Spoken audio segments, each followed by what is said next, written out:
Okay, we're gonna get started. This one's predator management in Fremont County and understand the effects of avian influenza. Tracy, Frye, Matt Crome with the Fremont County Trappers. And then later will be Mike Pipas, the wildlife disease biologist.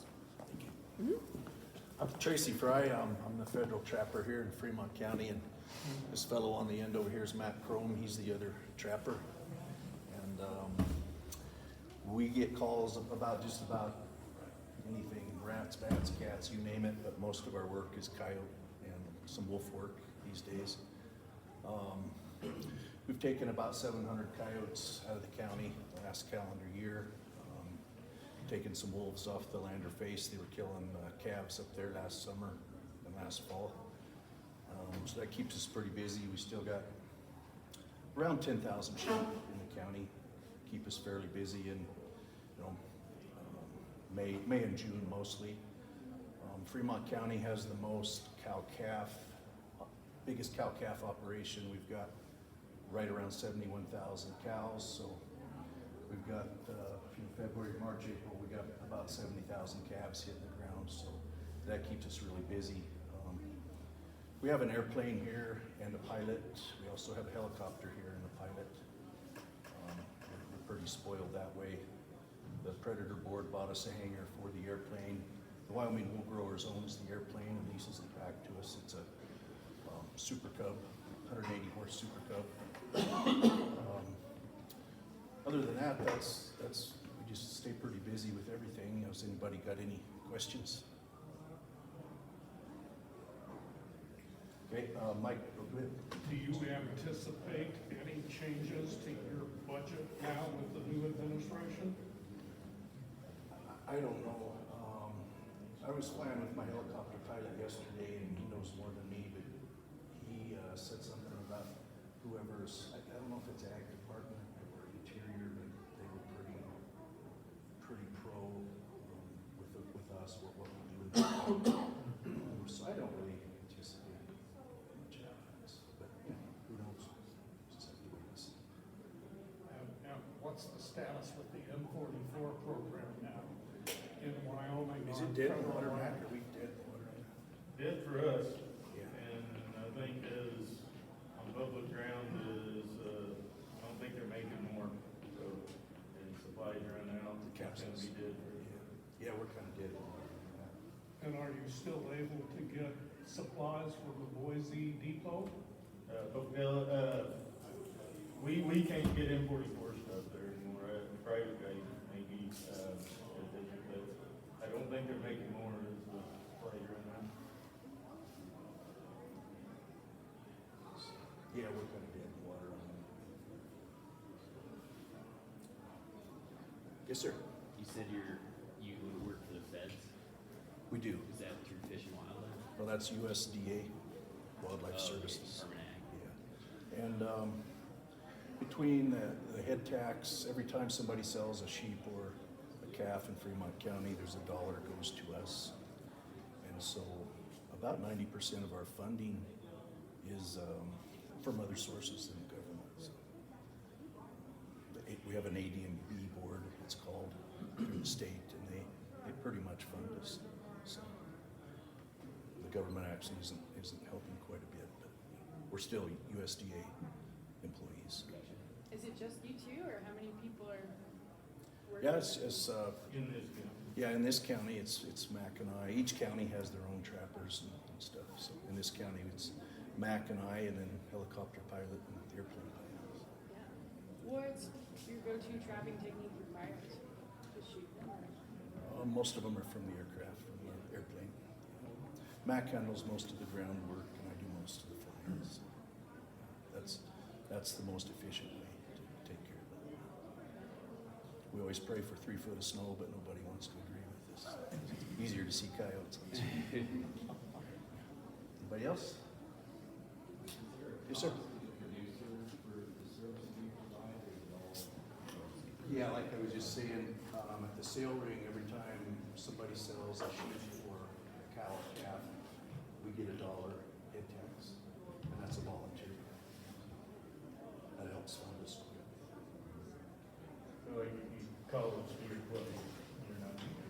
No, there's no cost. there's no direct cost to A lot of our funding comes from the state, and that started with Dave Fall, and then we also get money from the county commissioners also. Fremont County's here to us. Okay, Mike Pipas is gonna talk about bird flu, I think, so thank you, guys.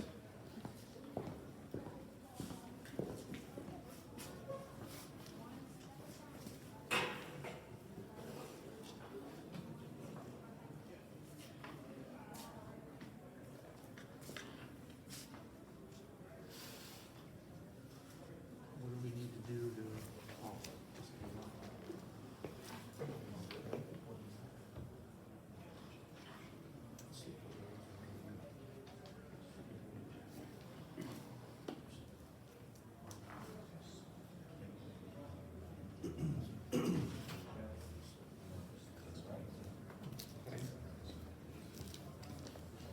Good morning, my name is Mike Pipas. I work for actually the same outfit as Tracy and Mac, USDA Wildlife Services. I'm based out of Casper, and I work for our National Wildlife Disease Program. As an agency, when you say wildlife services, a lot of people think, well, those are just the trappers, guys that are doing predator work, and that's a big part of it, yeah. But we also have a National Wildlife Disease Program, which I represent. We have a National Rabies Program.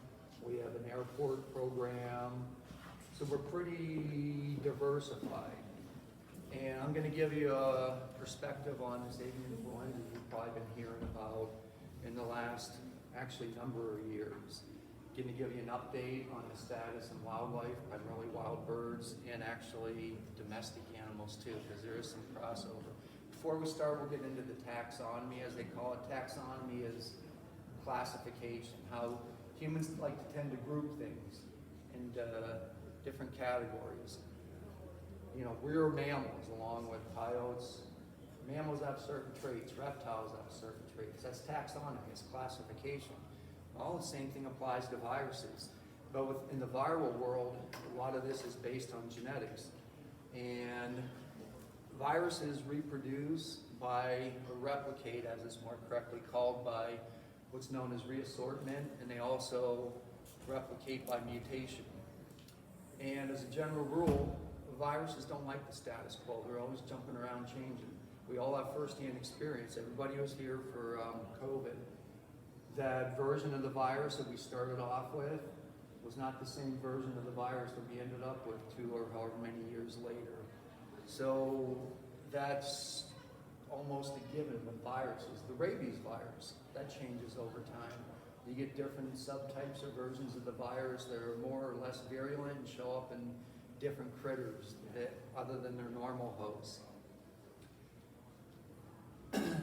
The original or family genotypes are pretty much Eurasian in origin, and this is before they start doing their card shuffling, reassortment, mutations, whatnot. We also have high and low path forms. So highly pathogenic avian influenza viruses cause disease and are typically fatal. Low path, you could have those in the same critters, but they just tend to make you sick. It'd be like equivalent to the seasonal flu virus with us. Yeah, you might show some clinical signs, but you're not gonna die. And pathogenicity, this high and low path, is based on the effects on domestic poultry, primarily chickens and turkeys. With these high path forms, the ones that we're gonna be focused on, they get into commercial facilities or even backyard flocks. You might notice 1 or 2 dead birds one morning. Next day, 25% of your flock is gone. The next day, 50% is gone.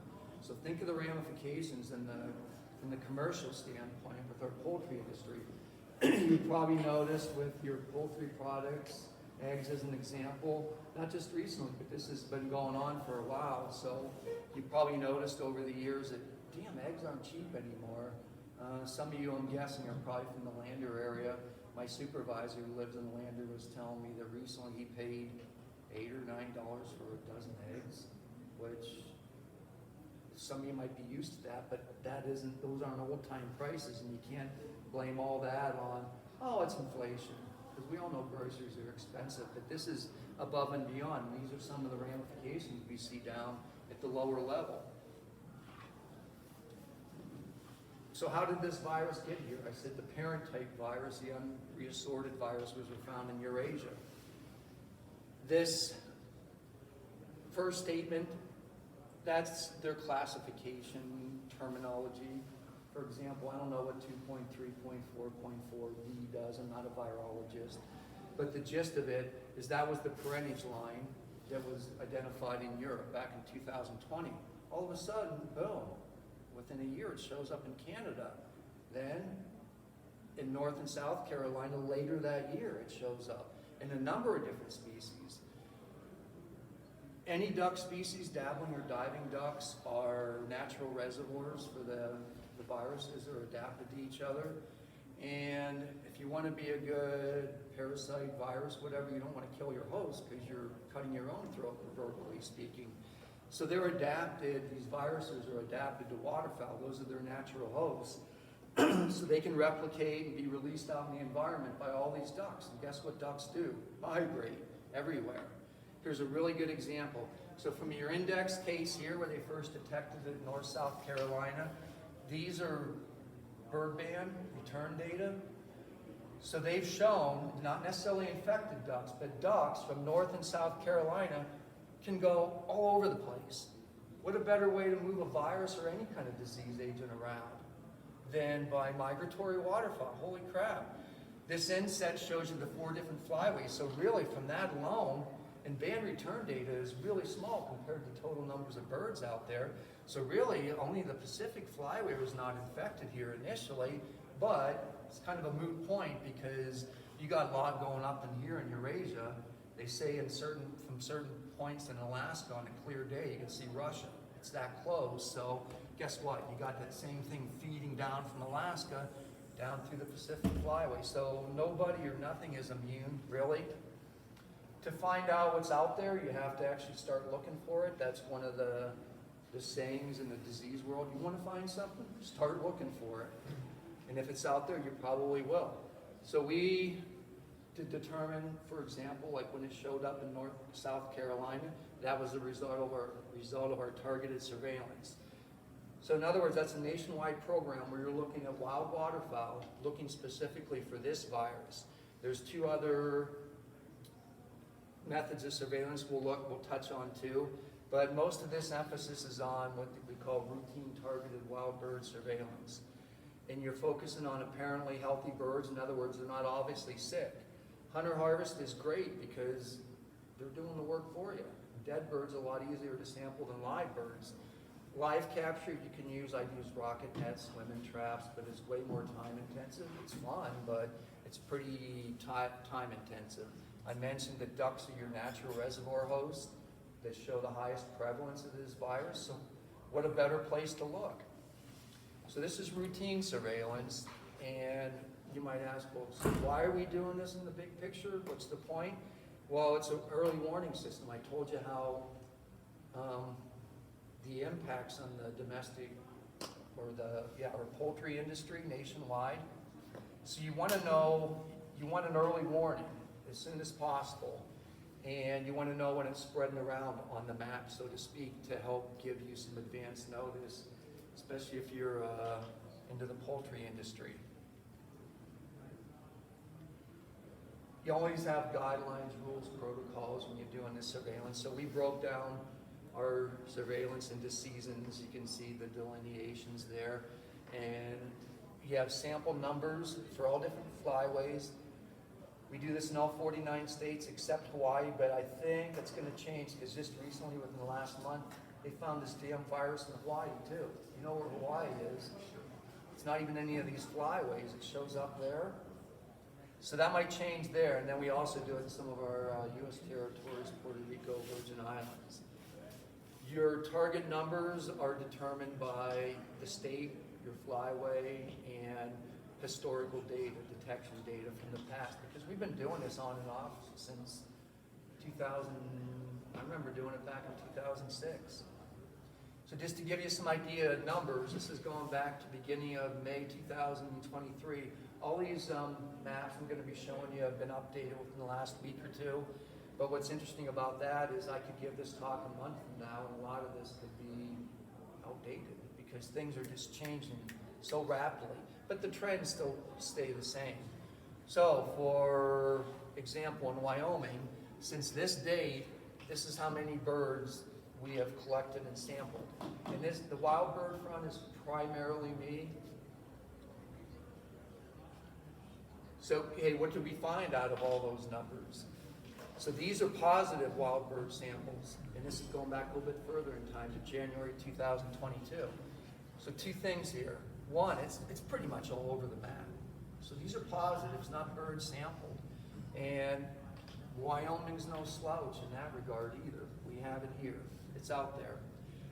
These are neat. These are watersheds, the gray areas, and we sample on a watershed basis. The size of the circle indicates how many detections have been out there. This goes back to the beginning of 2023. So we see in Wyoming, it's represented in the North Platte River drainage. I think it's the Bighorn River drainage. Not in Wyoming, but you see that detection in Montana. So does that mean it's not in Wyoming in the Bighorn River drainage? It probably is. And you got to keep in mind that these numbers are an artifact of the data in terms of how come it doesn't occur in northeast Wyoming or southwest? It might, I just didn't look there. I don't have the resources and the time. That's why they designated on watershed basis, yeah? Quick question for you, just getting a glance at the numbers in the previous slides. So the percentage that you got for positives seems pretty high for the pool that you collected from, versus Idaho had like 2,000 some samples and has like 200. Yeah, Is that because you're it's not searching? straightforward because there are other contributing factors here too, which we'll see. So just hold that thought. It's a good question, but I guess I could say I'm not done yet. I have to explain it in more detail. And I don't like to overcomplicate things. And this is loaded with numbers and whatnot. I'm just trying to show you general trends, but you gotta admit, it's pretty complex what's going on there, but it's also very relevant. Epidemiology, if you're not familiar with that term, that's essentially is like you're doing your investigation. Like, how did this show up over here? How come these critters have it? How come these ones are dying and these are not? Those are all epidemiological questions, so you're doing your investigations. I mentioned that your viral taxonomy is based on genomics. So we have a USDA National Veterinary Services Laboratory, which is based in Ames, Iowa, and they do most, if not all, this genomic sequencing to determine where the origin of the viruses are. And what's interesting is, as I mentioned already, keep in mind that this has been decimating the poultry industry for years now. I've worked on big outbreaks. I was in Minnesota back in 2015. I was on a big turkey farm south of Salt Lake a couple years ago. I was at a couple big commercial chicken prems in Colorado, Denver area, northeast or Colorado. So it's all over the globe. And it's huge, the impacts. Some of these farms are, like I've been to 1 million+ bird farms. They could be layer or broiler facilities. Some of these barns are big enough you can play football in. And that's one story. You could have multiple stories, times 6 barns. One of the places I went to, it popped during the summer, late spring. And whenever this gets into your poultry, you lose your margin. So even your birds that aren't sick, either they're gonna die from lateral transmission, but you can't market them anyway. And it's not like they're pets, they're a commodity, so you just have to get rid of them. So imagine euthanizing 1 million birds and what you do with them. Well, in this case, they were digging big pits, like long as a football field, just filling them up. Any event, they went through their quarantine, got their clearance to start restocking after a while, and they began to restock. They got to full capacity, about 500,000, and it hit again. So now you get kicked in the teeth and you're back to square one. You have to get rid of that 500,000 birds and go through the whole procedure again. So think of the implications of this on the national scale. And once again, this is why like your eggs and your chicken meat are getting so expensive. But what's neat about these genomics is what they can do with it.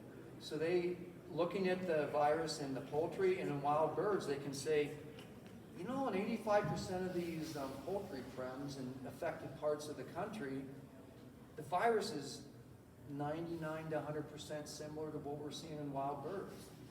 What does that tell you? The birds are moving it around the landscape. Well, where's the other 15%? How do you account for that? That's what they call lateral transmission, bird to bird within your facility. As if that wasn't bad enough, keep in mind, this is an avian virus. Because they said they reassort and mutate, they don't like being the same thing. They're always changing. And it's kind of like a perfect storm. Sooner or later, all the stars are going to align, and they're finally going to become a virus that can make that jump from bird to mammal. And that's just what they did. So starting back in 2022, not only were we detecting it in more birds that typically didn't get it, it was showing up in wild mammals. And you see the number of species. That's not chunk change there. So something big is going on, is what it's coming down to. And you start looking at that, and you get a good idea. You can see the key over here. You get a good idea that this is pretty serious. So Wyoming alone, the purple squares indicate wildcat. I know that those are mountain lions. They were all fatal cases. The black square in the Bighorn Basin is, I know that was a feral cat, and that's partially obscuring that gray diamond triangle, which is wild canine. It was a red fox. All those critters died. So most of these critters are dying. And this has hit, like all these, marine mammals in Maine, grizzly bears in Montana, all different kinds of wildcats and zoo cats, just to give you an example. So wild mountain lions in these different western states, and it's showing up in zoo cats, a tiger in Nebraska. That's the only way to explain that kind of thing. But without getting into the weeds too much, once again, it's amazing what they can do with these data. And they're also determining these, what they call subtypes, which are even more fine distinctions of the virus. So you can say, like, you know, we're all people, but you're a city dweller and you're a country dweller. So you're making those finer distinctions, and that's what they're doing here. And we'll see how that applies. Okay, so it's all over mammals. So you're thinking, well, is my dog and cat safe? Cats? No. Like you saw with this pig. Cats, it's not good to be a cat when this is floating around the environment. 84 reported detections.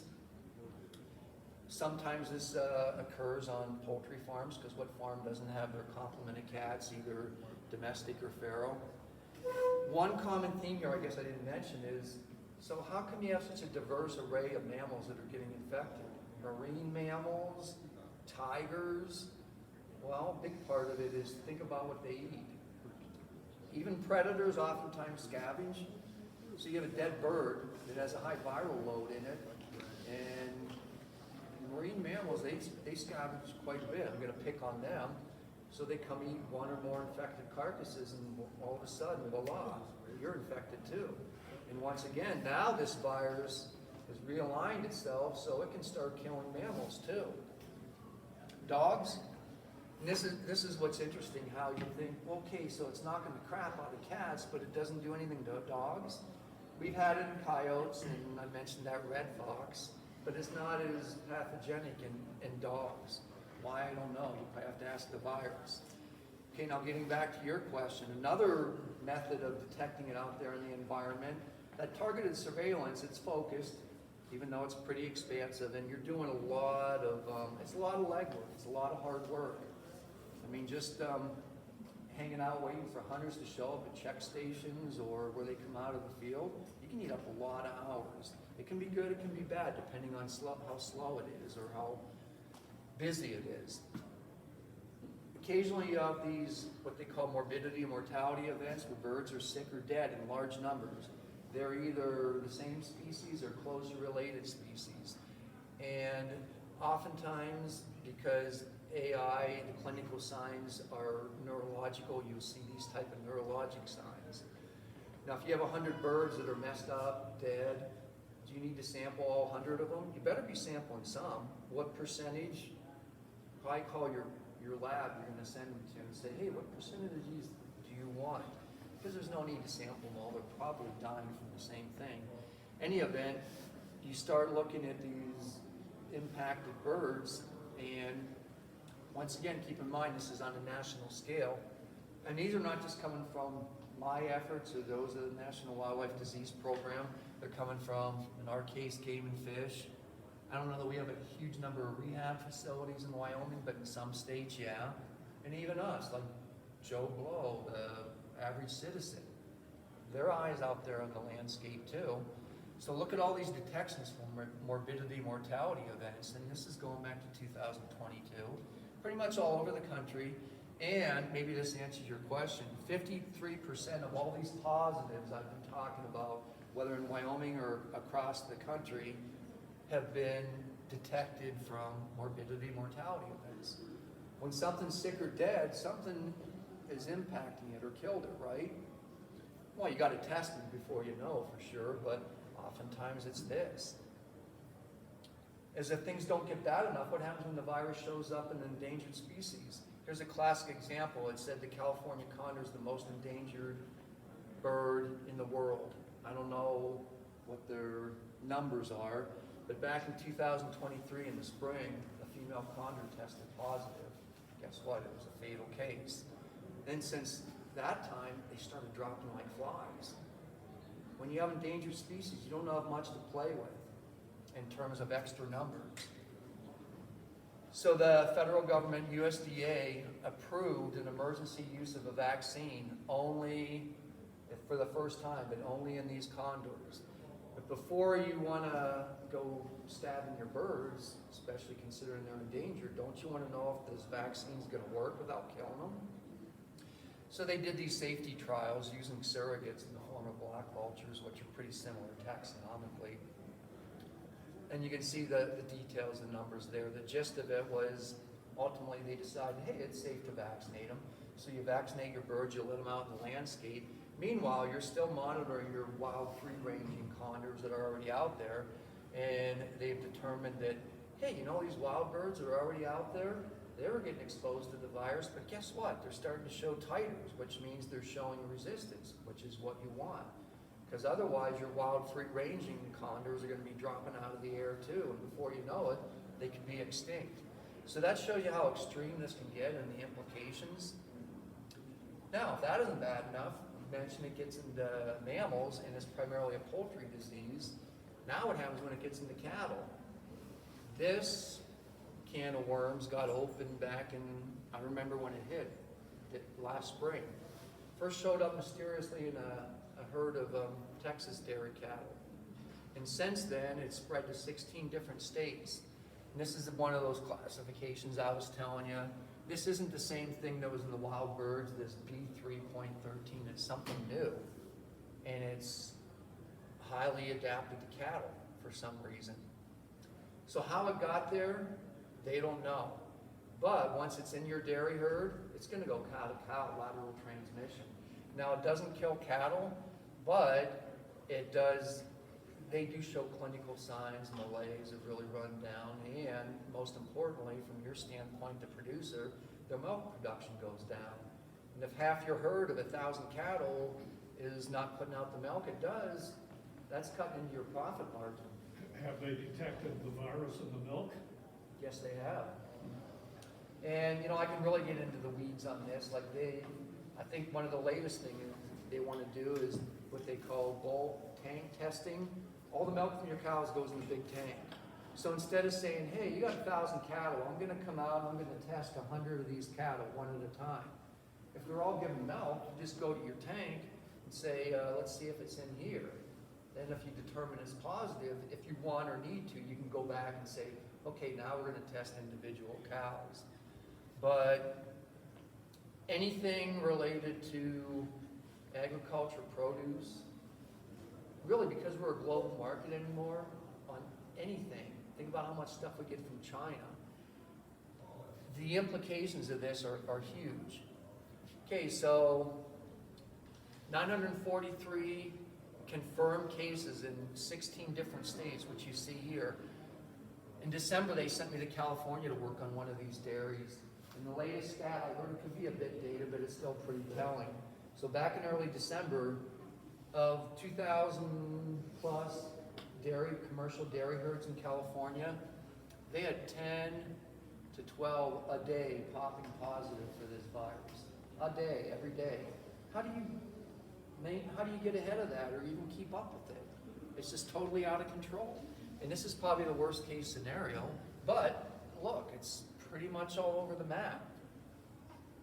So this B313 genotype that I've been talking about in cattle, it just suddenly showed up in the fall in the western part of the country in 4 different states.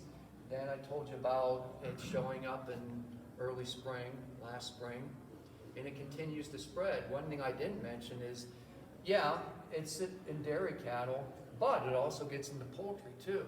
So it's like you got hit once in the face, now you're getting hit by another variation of the virus, which you were hoping maybe wouldn't be as pathogenic to you. In all cases, it's suspected the biosecurity, we'll get into that here shortly, is helping move it around the environment, which is not surprising. So this dairy form of the virus, this B313, has infected all these different categories of critters, but not wild birds. Isn't that interesting? One thing we suspected is paradomestic wildlife, which are critters that live in and around farms. So think pigeons, starlings, raccoons, skunks, anything, mice, anything that lives in and around a barn but isn't a domestic animal. You might even put feral cats in that category. They were thinking maybe the paradomestic wildlife is spreading it to the cattle and the chickens. So we decided that, hey, let's go back to a lot of these infected prems. I've done dairy cattle, and I did a dairy farm in Idaho, Colorado, and California in the last year. That's just me. And we got a lot of people in our group that were going over doing this, thinking that, hey, maybe we can tell if this is coming from the paradomestic wildlife. So in these different states, the number of prems would be the number of farms per state. So look, California far and away is number 1 because they have so many dairies. These are the total number of samples we collected in those given states. And these are the numbers we found. So this B3.13, it's showing up in domestic wildlife, and you're getting some of these high path H5 positives, but the take-home message here is only 4.5% of all their critters you're looking at were positive. That dairy I worked at in Colorado had 0 positives. We collected well over 200 critters. None of them were positive. So what does that tell you? So that gets back to this. Now they're determining that, actually the paradomestic wildlife is getting it from the cows and the chickens instead of the other way around. So just when you think you're dialing in on this and you're getting things figured out, you're not. It just gets more and more confusing and complex. This shows sampling at different prems. So the number directly under each state is the total number of samples collected from paradomestic wildlife. Below that, the number in parentheses indicates out of that the total number of positives. So in Idaho, for example, and that's the dairy I worked, we collected 250 critters, and of those only 4 were positive. I think there were 2 magpies and 2 pigeons. But 4 out of 250, that's nothing. Look at California, over 2,300 samples collected and 33 positive. It's not in the paradomestic wildlife. And it could be because they're getting it from the chickens and the cows. We also have another D1 genotype. See, these viruses, they can't stand still. They always got to keep moving, changing. So the latest is this D1 genotype, and it's another one that resulted from all this reassortment that the viruses are notorious for. It started showing up in poultry facilities in the Pacific Northwest and Canada. And what's interesting is that D1-2 you see toward the bottom, they found that in a backyard flock, and they also found an infected pig from that same backyard flock. So what happens if it gets in the swine industry, commercial swine industry? And because we know it's already in the dairy industry, what happens if it gets in the beef cattle industry in this country? that has huge implications for Wyoming. I mean, yeah, we have some dairy birds, but we're not typically a big dairy state. Okay, where'd they find these 313 and D11 genotypes? All over the place. So nobody or nothing is sacred, apparently. Okay, humans are mammals. What happens? Do humans get it? Yeah, we do. We've had, latest count was 66 human cases. They're not fatal. A lot of them are presented as like pink eye, fever type symptoms. And not surprisingly, where are they coming from? Farm workers, unprotected farm workers. These are some of the clinical signs. And along those lines, you think, well, is it even safe to consume any dairy products? Well, yeah, if you cook your meat accordingly, and I'm not going to get into this big thing with drinking unpasteurized milk. We do things for a reason. You can get any of a number of diseases from drinking unpasteurized milk. And here's another classic example of why you don't want to drink raw milk. So I'm not your dad or your mom, and I'm not going to lecture to you, but we do those kind of things for a reason.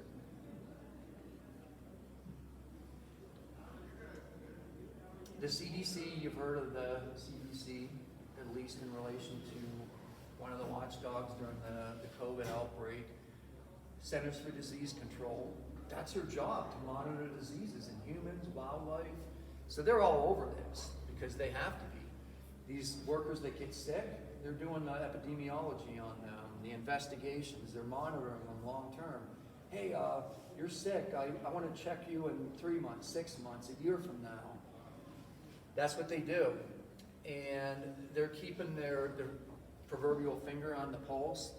It's important to say right now there's no established human-to-human transmission, but once again, these viruses are always playing roulette. And if the stars all align, we could have a virus that goes human to human, and we've been through that once already. We could have our next pandemic before you know it. So, especially if you're a farm worker, what the hell do you do? It's called biosecurity. You wear PPE, personal protective equipment. And I don't know the details, but I suspect a lot of these farm workers were not. The ones I saw working at these different farms, I don't want to say they didn't care, but maybe they just weren't provided with this or educated on this. So who's at fault when they start getting sick? The owner, the producer? I'm not going to get into that. It gets really political. And it probably varies somewhat, but you definitely want to do that. When we go on these farms and we're just collecting paradomestic wildlife, we're all suited up like this. Is it overkill? Maybe. Some of it's, PR, like, man, those wildlife guys, looks like they're in a nuclear reactor plant the way they're dressed up, but you're never going to get any complaints. Because one of the things that they might say is, those are the guys that are going farm to farm and spreading it all over the country. No, we're not. We're doing the PPE thing. So biosecurity is what it comes down to a lot. You don't want critters getting in, under, through, with your animals, that kind of thing. So what do? You use mechanical barriers, patch holes, install netting, whatnot. Food sources, this isn't always straightforward, but if you can manage or mitigate potential food sources to keep wild critters from getting to them, that helps. Water's a huge magnet everywhere, especially in the western U.S. You probably heard the saying, in the western U.S., whiskey's for drinking and water's for fighting. It's true. And you have some lawyers that even specialize in water law. It gets so complicated. But point is, water's a magnet. It attracts critters, whether that's these migratory waterfowl or any other kind of critters. And you don't want, and it's well established, like wild waterfowl will, if they can, intermingle with domestic poultry. And what a better way to have transmission events.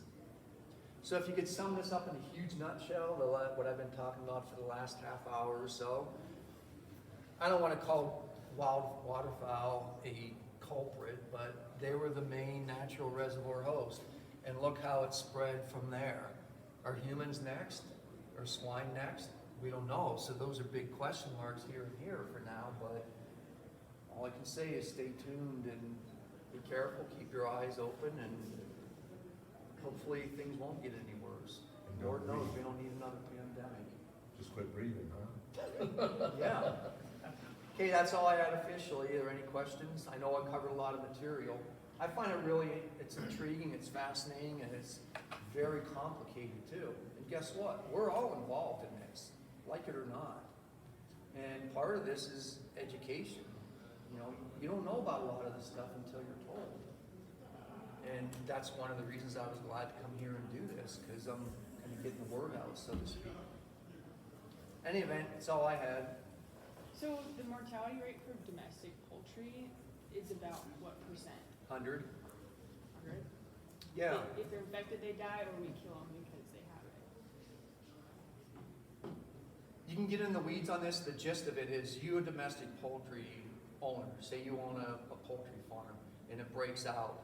And right away, they'll do those tests just like that. So they'll determine within 24 hours what your birds are dying from. And if it's this high path AI, all your birds are going to die, but they pay you indemnity. But they're only paying indemnity for your birds that are still living. So let's say, to keep it simple, you have 1,000 birds, and day one, 100 died. So you have 900 left, but they're dropping like flies. And the longer it takes to get those test results and to get some USDA guy in there to verify how many live birds you have, your indemnity check is going to depend on what you got left. So time is of the essence. The sooner you get to it, the better. Does that answer your question? That does answer it. But if you let nature take its regular course, they're all going to die.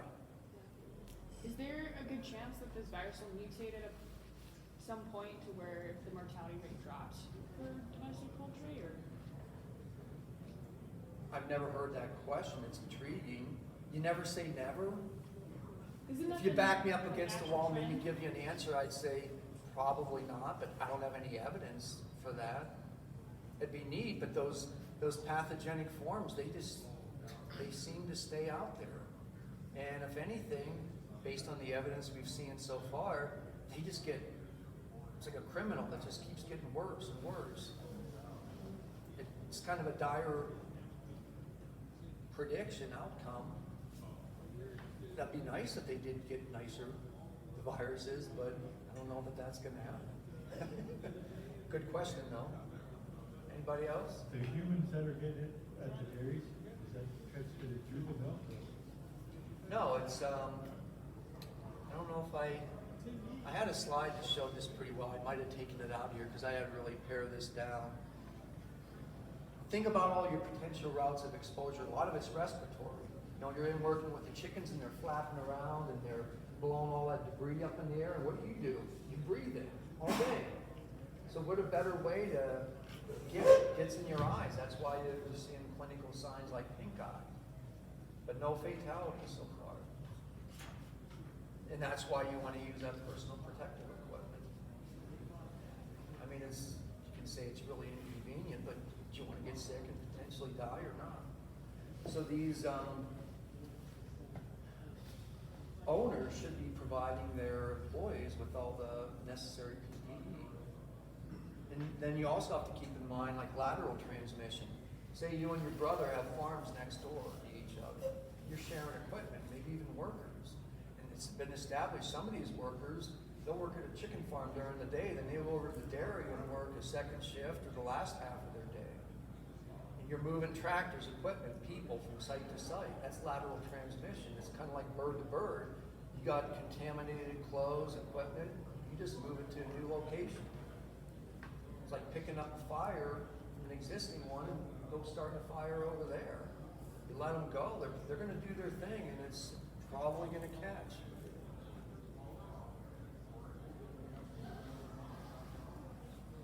There's some place you can go and look up all the symptoms for each individual animal. I see there's like 9 of them. There's that many different ways to change symptoms So you come out, for an animal. Is there some place you can go, like a website, you can look up these symptoms or actually what you need? yeah, I don't have it handy. The USDA does have a pretty good website that keeps updates on this. If you wanted to give me your contact information, email or something, I can find it and contact you, let you know. So let me know if you do want to do that. Anything else? Just one more question, just about the mortality for wild birds. So the waterfowl, they're the reservoir, so they typically don't die from it, but what other wild species are? That's a good point, because I forgot to mention this, there's so much information. Like I said, the virus keeps changing, and initially, it was prominent in wild waterfowl, and it wasn't killing them. But then when it started to change and get into mammals, at the same time it got into mammals, it started getting into other species of birds, wild birds, that it wouldn't typically. Raptors were a classic example. Let's see if I can find this one graph that shows it pretty well. Raptors were disproportionately infected. So whereas before, the old days, a hawk, eagle would get the virus and might get a little sick, but wouldn't die. Man, they were dropping like flies. Everything from, you see, waterfowl typically have it, but it was even getting more pathogenic for them. So these are detections in sick or dead birds. So this is showing the virus in all these different bird groups. Traditionally, you wouldn't have sick and dead raptors. So owls, vultures, hawks, eagles, falcons, they were all getting this, and it was knocking the crap out of them, killing them, not just making them sick. And the natural reservoir hosts, waterfowl, more of them were starting to die. Then it hit mammal, it was just getting out of control. Just totally blown up. And you can see going down the list, man, there's a lot of different bird species out there that are getting this. And these are morbidity, mortality, so the birds are, if they're not dead already, they're at least sick, and there's a good chance they're probably gonna die. Have you done any testing on like live birds that might have resistance gene or anything? That's when you get into those vaccine trials and whatnot. If there is any that being done, I don't know about it. And when you start talking about vaccines for things like this, you'd think, well, that's the thing to do. You wanna vaccinate your birds. But there's any of a number of reasons why it's, even if it's not necessarily a bad idea, it's tough to do. Just as one example, you could really compromise your international trade markets because they might not want to buy vaccinated birds from you because they don't vaccinate, and it gets really, really complex. So it'd be a great idea. Vaccinations are not bad, but you just open up a whole other can of worms. And if you do that and develop a viable vaccine, we see they work, like in the condors, but how long is that gonna take? And when you get that vaccine, is it gonna be obsolete by the time you get it to production? Are you constantly gonna be after standing over it, changing? I mean, the seasonal flu vaccine, which they shake up a little bit every year and change, that'd be nothing compared to how complex this would get. So these are all good questions, but I don't have a lot of the answers, and in part because it's just so complicated and complex, and things are constantly moving. I told you these numbers I'm giving here, they're pretty up to date within a week or so, but in 2 weeks or a month, are they gonna be obsolete? They'll probably still show the same trends, but the raw numbers aren't gonna be the same. So I hope I didn't confuse everybody.